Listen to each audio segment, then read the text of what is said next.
I'm Dennis Rush. I'm from Hopewood at Texas, about 7 kilometres southeast of town on the Drameric River. Our family's been here for approximately 115 years, and yeah, we've seen about 7 major floods in that time. My name's Grace, I'm Den's partner, and I've only been here for about 3.5 years now, but from Victoria, and experienced 2 major floods in the first year that I moved up. So yeah, it's all been quite an experience so far. Here at Texas, we're predominantly sheep and cattle. Like, we have grown a range of different crops, from grain crops and cotton crops in the past. Cotton crops mainly affected by floods, so we are now 100% grazing business, sheep and cattle, breeding and trading. Our 3 major catchments are the Beardy River, the Mole River, Tenterfield Creek that runs into the Mole up there, Pikes Creek, all come down fairly rapidly from elevation. Like, the tops of our catchment is 1,000 metres, and in probably 80 or 90 kilometres it comes down 700 metres in elevation to us here. So it's a very rapid, fast-moving, destructive flood when they come. Indicators for us are local knowledge from people upstream that have been, here for a number of floods themselves. There's one particular family about 50 or 60 kilometres upstream that keep in touch with us and let us know river heights. Because usually when a river hits, I think it's about 5.9 or 6 metres up there, we know it's potentially going to be 6, 7 or 8 metres down here by the time it gets here.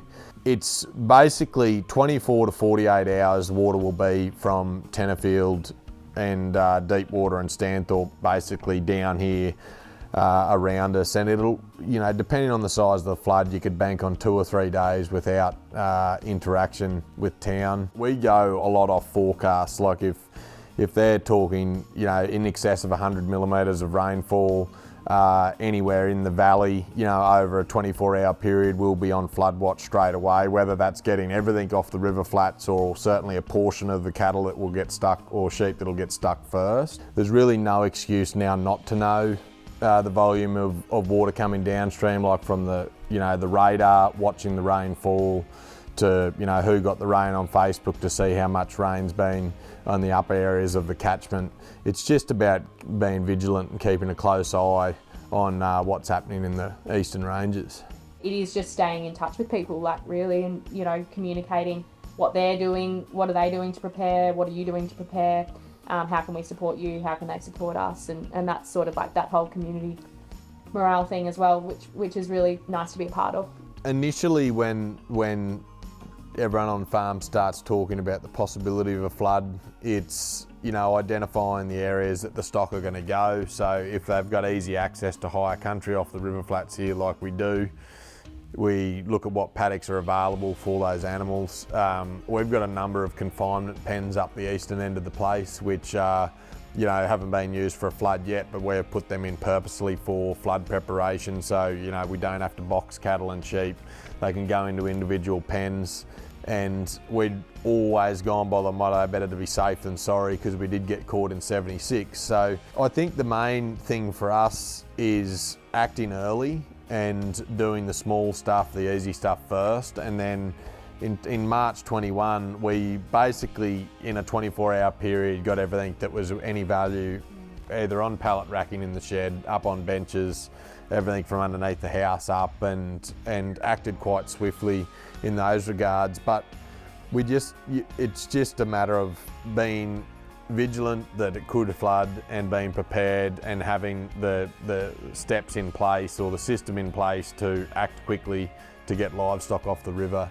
Here, the first flood in 21 was tricky because there was so much local rain. We actually got cut off from town a lot earlier than the flood, and so we had, say, a day or two to prepare for the flood itself on farm, but we got cut off from town in that period of time. So I don't think we even got to do a real grocery shop or anything like that, even though we are pretty close to town here.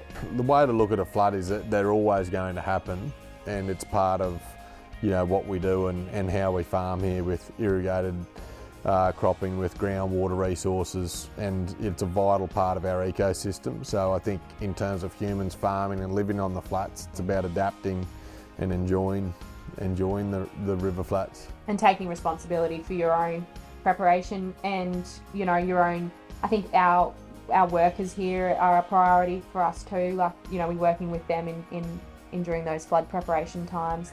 And so I guess it's more about, it's just communication.